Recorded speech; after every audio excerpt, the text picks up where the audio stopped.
Bismillahirrahmanirrahim. Assalamualaikum warahmatullahi wabarakatuh. Apa kabar soleh-solehah? Ya, dan ayah bunda, semoga kita senantiasa selalu diberikan kesehatan sama Allah Subhanahu wa Ta'ala. Baik, hari ini ketemu lagi, kita belajar tematik, ya, tema 8 tentang lingkungan sahabat kita dengan subtema 2, perubahan lingkungan muatan IPA. Oke, anak-anak biar semangat ya. Nah, jangan lupa untuk tepuk semangat dulu ya. Nah, sebelum belajar kita tepuk semangat dulu. Masih ingat ya? Oke, coba ya, kita bareng-bareng ya. Nah, di rumah kalian juga tepuk semangat ya, Nak ya. Nah, biar semangatnya belajarnya lebih semangat lagi. Tepuk semangat. Yes, yes. Yes, yes. We are the best, the best, the best. Yes. Allahu Akbar. Allahu Akbar. Oke. Nah, hari ini sebelum kita mulai pembelajaran tematiknya, untuk itu kita berdoa dulu berdoa terlebih dahulu ya. Nah, berdoa mulai.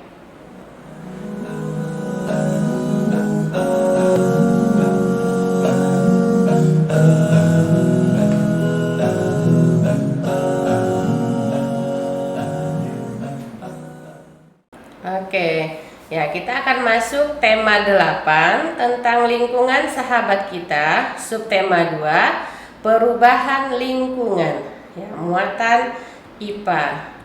Baik, nah di pembelajaran kali ini kita akan membahas tentang faktor-faktor yang mempengaruhi siklus air dalam tanah. Nah, sebelum kita masuk ke faktor yang mempengaruhi siklus air, nah anak-anak ibu masih ingat gak pembelajaran yang tema satunya tentang siklus air? Nah, sekarang kita lihat bareng-bareng dulu ya tentang siklus air. Nah, ini ada gambarnya. Nah, di mana? Nah, air akan mengalami penguapan ya. Nah, jadi siklus air itu atau yang pertama, nah ada di sini evaporasi, kondensasi, transpirasi, kemudian presipitasi. Nah, kita lihat bareng-bareng ya. Nah, yang pertama akan terjadi siklus air. Nah, air di permukaan bumi ini akan mengalami penguapan. Nah, penguapannya disebabkan oleh terik matahari. Jadi air ini akan mengalami penguapan naik ke atas yang disebut dengan evaporasi. Nah, setelah itu, air yang mengalami penguapan tadi, itu akan membentuk awan. Nah, disebut juga dengan kondensasi. Nah, kemudian di sini juga ada transpirasi. Transpirasi itu apa? Ya, penguapan pada tumbuhan. Jadi tumbuhan itu juga ada airnya. Jadi air yang ada di tumbuhan itu juga melakukan penguapan yang namanya transpirasi. Nah, kemudian juga air yang mengalami penguapan tadi akan mengumpul di atas, akan membentuk awan. Jadi awan ini karena di atas itu udaranya dingin. Nah, jadi awan penguapan tadi atau evaporasi atau transpirasi tadi akan membentuk kondensasi. Setelah itu, karena bersentuhan dengan suhu yang dingin di atas, nanti kondensasi ini akan membentuk butiran-butiran air. Nah, butiran air ini akan butiran air ini akan membentuk air hujan. Nah, jadi hujan ini akan turun ke permukaan bumi yang disebut dengan presipitasi. Nah, air hujan ini akan jatuh ke bumi, ada yang ke gunung ya, ada yang ke sungai, ada yang ke permukaan daratan. Nah, semua ini air ya. Nah, kalau kepada pegunungan, di situ banyak tumbuhan. Nah, air tadi akan diserap lagi oleh tumbuhan, diserap lagi oleh akar tumbuhan. Nah, air ini akan diserap oleh akar tumbuhan dan disimpan di dalam tanah. Nah, kemudian lama-lama air air hujan yang jatuh ke gunung ya, di rumah kita, di atap rumah kita, kemudian nanti diserap oleh tumbuhan ya, air tadi masuk ke dalam tanah. Nah, akhirnya air tadi juga akan mengalir ke sungai. Nah, seperti itu seterusnya ya. Jadi air yang ada di permukaan bumi ini ya, air danau, air sungai ya, air laut, nah nanti akan mengalami penguapan. Nah, seperti itu seterusnya. Nah, itulah dinamakan dengan siklus air ya. Nah, sekarang kita lanjut. Dalam siklus air, tanah berperan penting dalam menyimpan air. Nah, seperti boleh disebutin tadi, bahwasannya air hujan yang turun tadi ke bumi, nah akan disimpan di dalam tanah. Yang menyerap siapa? Nah, yang menyerap adalah tumbuhan, akar tumbuhan. Oke, jadi air tanah itu sangat berguna saat menghadapi musim kemarau.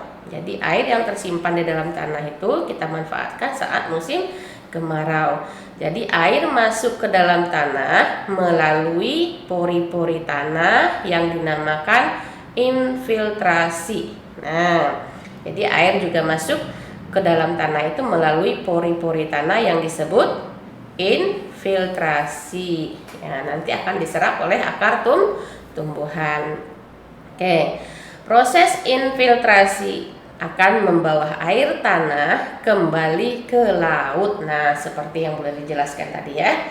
Jadi biasanya air yang ada setelah melakukan proses infiltrasi tadi, nah biasanya air ini akan lebih bersih ya, karena udah disaring oleh akar tumbuhan dan tanah ya, karena ada di dalam tanah ya.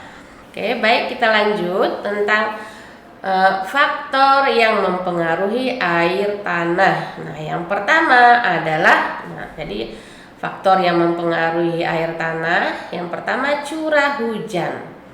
Jadi curah hujan berpengaruh pada tanah karena sumber air tanah berasal dari curah hujan. Oke, yang kedua material batuan. Ya, air menyerap ke dalam batuan melalui celah batuan.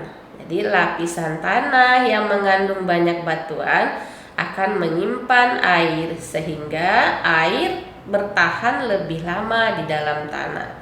Jadi itu faktor yang kedua ya, yang mempengaruhi air tanah. Yang ketiga, lereng pegunungan. Nah, air tanah akan mudah disimpan di lingkungan yang datar atau tingkat kemiringan yang rendah.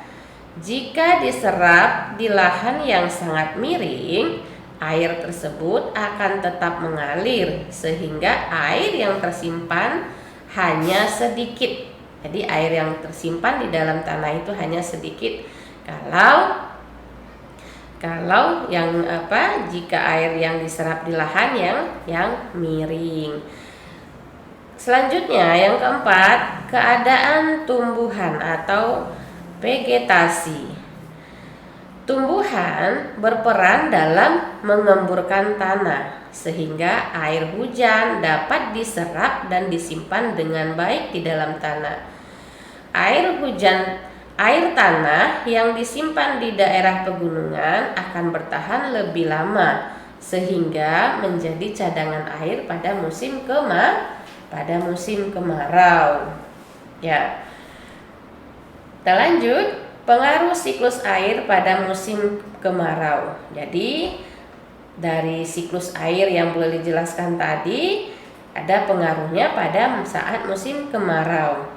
Adanya siklus air menyebabkan ketersediaan air di daratan tetap terjaga. Siklus air dipengaruhi oleh yang pertama suhu lingkungan. Jadi suhu lingkungan akan mempengaruhi siklus air. Yang kedua cuaca. Kemudian air hujan. Kemudian keseimbangan lingkungan. Jadi musim kemarau yang berlangsung terus-menerus dapat menyebabkan hal-hal berkurangnya sumber air minum. Jadi kalau musim kemarau yang sangat panjang, nah akan menyebabkan berkurangnya sumber air minum. Ya, susah untuk mendapatkan air minum. Nah, air minum ini biasanya berasal dari apa? Dari sumur, sungai ya, dan lain sebagainya. Kemudian penyebabnya lagi yang akan disebabkan sawah kering dan tanah menjadi retak. Nah, biasanya juga berpengaruh pada hasil pertanian ya. Nah, kemudian matinya hewan ternak. Nah, karena kurangnya sumber air, karena hewan ini juga perlu air. Jadi semua makhluk hidup akan berpengaruh ya. Nah, kemudian pada petani juga. Nah, hasil panen petani itu akan mengalami kegagalan atau gagal panen. Biasanya tumbuhan ini layu atau buahnya itu akan menjadi busuk ya. Nah, kemudian hasil tambak tidak dapat membudidayakan ikan atau hewan air lainnya ya. Nah, kalau terjadi musim kemarau, nah ini akan terjadi dampaknya ya. Nah, itulah yang menyebabkan dampak dari musim kemarau. Untuk itu, untuk mengatasi hal tersebut, nah sebaiknya kita harus lebih bijak dalam memanfaatkan air. Nah, seperti ya menutup keran air. Nah, jika tidak digunakan ya, anak-anak ibu nih ya. Jadi di rumah pun air banyak sekarang. Nah, tapi kita juga harus menutup kerannya supaya saat tidak digunakan. Kemudian membuat penampungan air. Nah, selain itu pada musim kemarau, nah petani juga dapat menanam tanaman palawija. Nah, seperti apa? Seperti jagung, karena tanaman ini tidak banyak memerlukan air. Jadi itu ya, kita harus hemat air. Walaupun air ini tidak akan habis kalau kita gunakan terus-menerus, tidak akan habis, tapi kita juga harus lebih hemat air ya. Nah, kemudian penguapan air yang lebih banyak dibandingkan hujan yang turun mengakibatkan lingkungan mengalami kekeringan. Jadi kekeringan terjadi di musim kemarau ya. Kekeringan terjadi langkahnya ketersediaan air di suatu wilayah pada waktu tertentu. Jadi musim kemarau yang terjadi terlalu lama mengakibatkan kekeringan pada sumber-sumber air ya, seperti mata air, sungai, danau dan sebagainya. Selain dipengaruhi oleh musim kemarau yang panjang, nah minimnya daerah resapan air karena sedikit pohon juga menjadi penyebab kekeringan. Nah, untuk itu anak-anak ibu juga harus lebih rajin menanam pohon ya di sekeliling rumahnya, karena juga akan membantu tentang siklus air ya. Lanjut, minimnya pohon menyebabkan evaporasi yang terjadi semakin besar ya.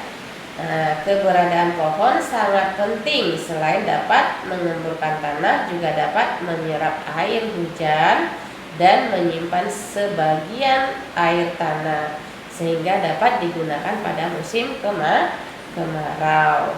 Nah, itulah yang menyebabkan untuk faktor-faktor yang dapat menyebabkan siklus air ya. Nah, pada musim kemarau. Oke.